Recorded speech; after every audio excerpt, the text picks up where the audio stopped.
तक सबसे पहले पहुंचे तो नीचे लाल वाले सब्सक्राइब बटन को दबाकर घंटी जरूर ऑन कर लीजिए। और सबसे जरूरी, मुझे कमेंट में ये बताइए, क्या आपके साथ कभी ऐसा हुआ है कि दुकान पर सामान ले लिया और इंटरनेट ना चलने की वजह से यूपीआई पेमेंट फेल हो गया? अपना अनुभव जरूर शेयर कीजिएगा। ये जानकारी अपने उन दोस्तों और रिश्तेदारों को शेयर करना मत भूलना जो छोटे कस्बों या गाँवों में रहते हैं, उनके ये बहुत काम आने वाली है। अब आते हैं सबसे बड़ी बात पर कि आखिर ये ई रुपये भला क्या है। अब सवाल है कि ये ई रुपये आखिर है क्या? क्या ये बिटकॉइन जैसी कोई क्रिप्टो करेंसी है? इसका जवाब है बिल्कुल नहीं। ई रुपये को सीधा रिजर्व बैंक ऑफ इंडिया यानी आरबीआई ने बनाया है। ये आपके 10, 50, 100, 500 रुपए के नोट का ही डिजिटल रूप है। जैसे आपकी जेब में रखा नोट असली है, वैसे ही आपके फोन में रखा ई रुपये भी 100% असली और सरकारी है।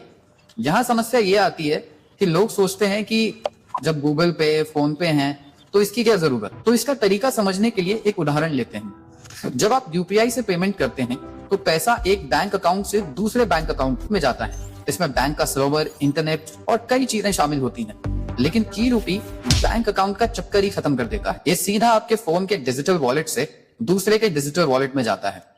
ठीक वैसे ही जैसे आप अपनी जेब से निकालकर किसी को कैश देते हैं। कोई बैंक बीच में नहीं, कोई सर्वर नहीं। लेकिन रुकिए, इसका सबसे बड़ा फायदा तो अब मैं आपको बताऊंगा। अब जो मैं बताने वाला हूँ वो सबसे महत्वपूर्ण है। ई रुपये का सबसे बड़ा सुपर पावर है ऑफलाइन पेमेंट। कल्पना कीजिए, आप मेट्रो के बेसमेंट में हैं या किसी दूर दराज गांव के मेले में हैं जहां नेटवर्क नहीं है। यहां आपका यूपीआई काम करना बंद कर देता है। जहां समस्या ये है कि हमारा पूरा डिजिटल इंडिया इंटरनेट पर निर्भर है। इंटरनेट गया तो पेमेंट रुकी।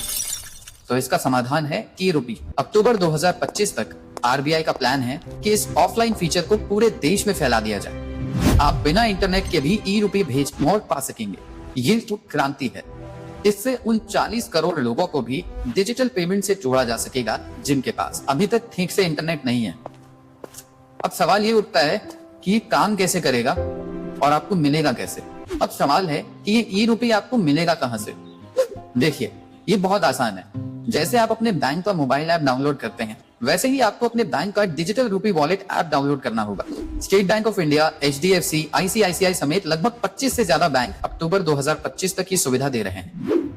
ऐप डाउनलोड करने के बाद आप अपने बैंक अकाउंट से यूपीआई के जरिए इसमें पैसे लोड कर सकते हैं। मान लीजिए आपने 500 रुपए लोड किए तो आपके अकाउंट से 500 कट कर आपके ई रुपये वॉलेट में आ जाएंगे। अब आप किसी भी दुकानदार को जिसके पास ई रुपये का क्यूआर कोड है उसे स्कैन करके पेमेंट कर सकते हैं। सबसे अच्छी बात, इसमें यूपीआई की तरह कोई ट्रांजैक्शन लिमिट नहीं होगी। यहाँ वो गलती है जो ज्यादातर लोग करते हैं। लोग इसे यूपीआई जैसा ही समझ रहे हैं। याद रखिए, यूपीआई आपके बैंक खाते से जुड़ा है, जबकि ई रुपये खुद में ही पैसा है, आपके डिजिटल बटुए में रखा कैश।